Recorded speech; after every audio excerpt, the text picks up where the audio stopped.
Hello, everyone.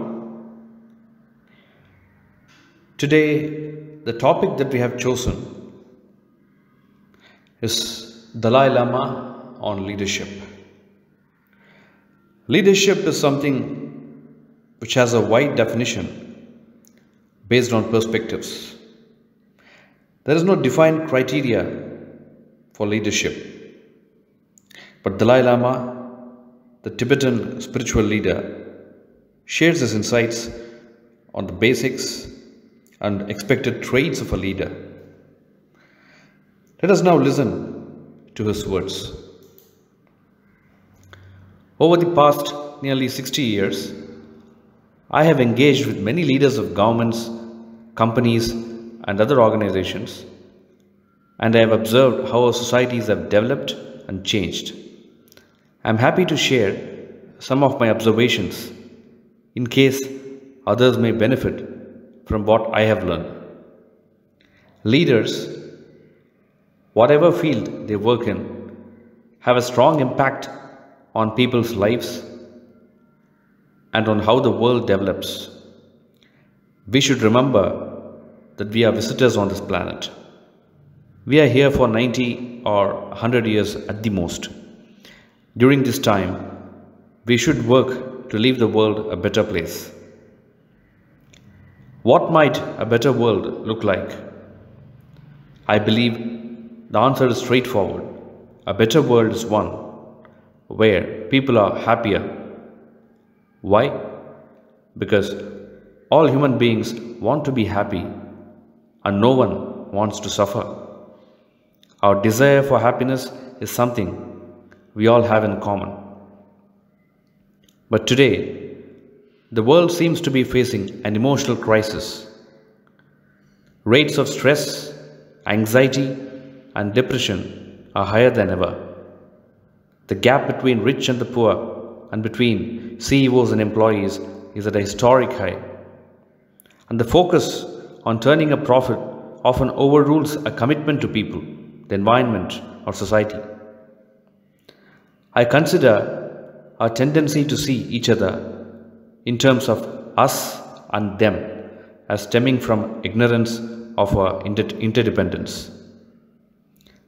As participants in the same global economy, we depend on each other, while changes in the climate and the global environment affect us all. What's more, as human beings, we are physically, mentally, and emotionally the same. Look at bees. They have no constitution, police, or moral training, but they work together in order to survive. Though they may occasionally squabble, the colony survives on the basis of cooperation. Human beings, on the other hand, have constitutions, complex legal systems, and police forces, and we have remarkable intelligence and a great capacity for love and affection. Yet, despite our many extraordinary qualities, we seem less able to cooperate. In organizations, people work closely together every day. But despite working together, many feel lonely and stressed. Even though we are social animals, there is a lack of responsibility towards each other. We need to ask ourselves what is going wrong. I believe that our strong focus on material development and accumulating wealth has led us to neglect our basic human need for kindness and care.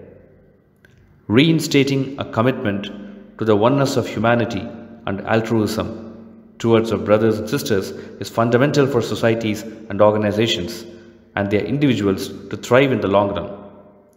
Every one of us has a responsibility to make this happen. What can leaders do?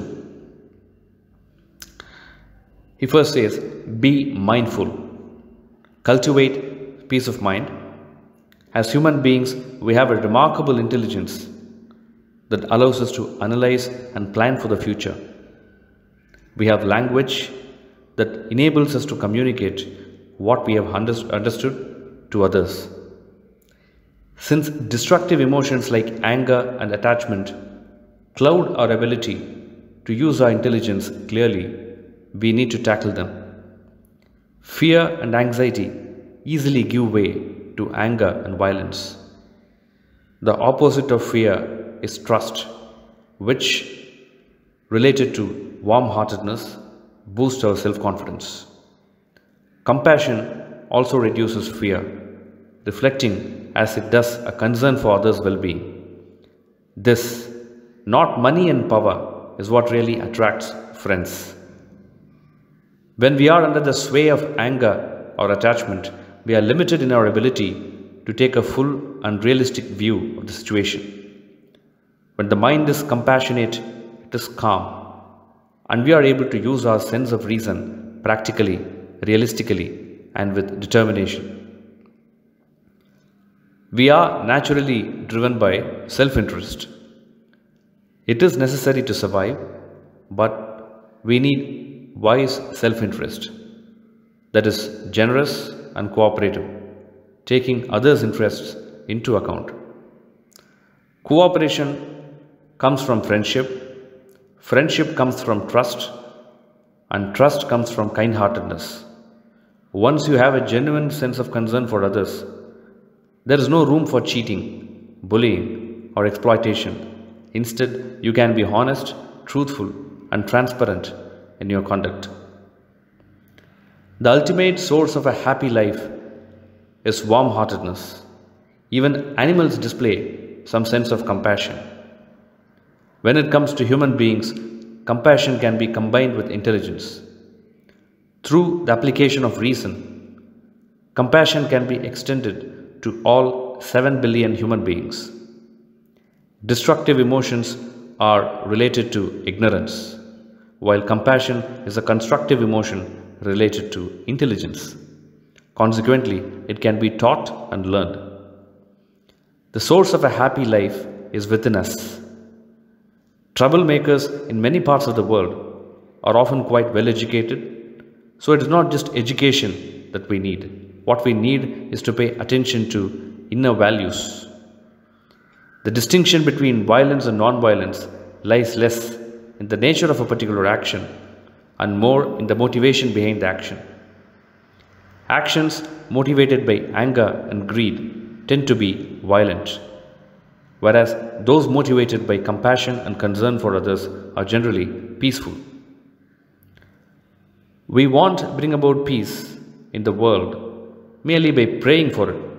We have to take steps to tackle the violence and corruption that disrupt peace. We can't expect change if we don't take action. Peace also means being undisturbed, free from danger. It relates to our mental attitude and whether we have a calm mind. What is crucial to realize is that ultimately peace of mind is within us. It requires that we develop a warm heart and use our intelligence.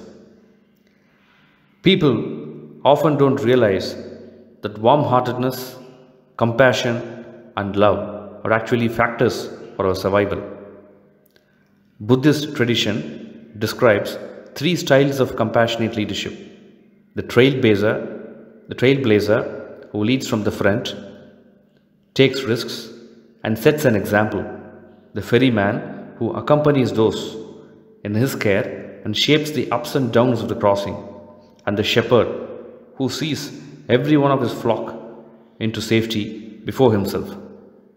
3 styles, 3 approaches, but what they have in common is an all-encompassing concern for the welfare of those they lead.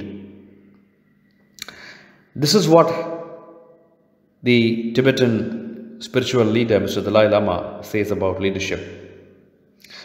Whatever is said and done, we must remember that every one of us is capable of being a leader, as leadership is not about position, it's about the character, and we can become one.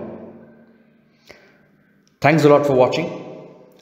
Please like, share, and comment about the video, and also subscribe to the channel and press the bell button to receive notifications. See you again and have a wonderful day.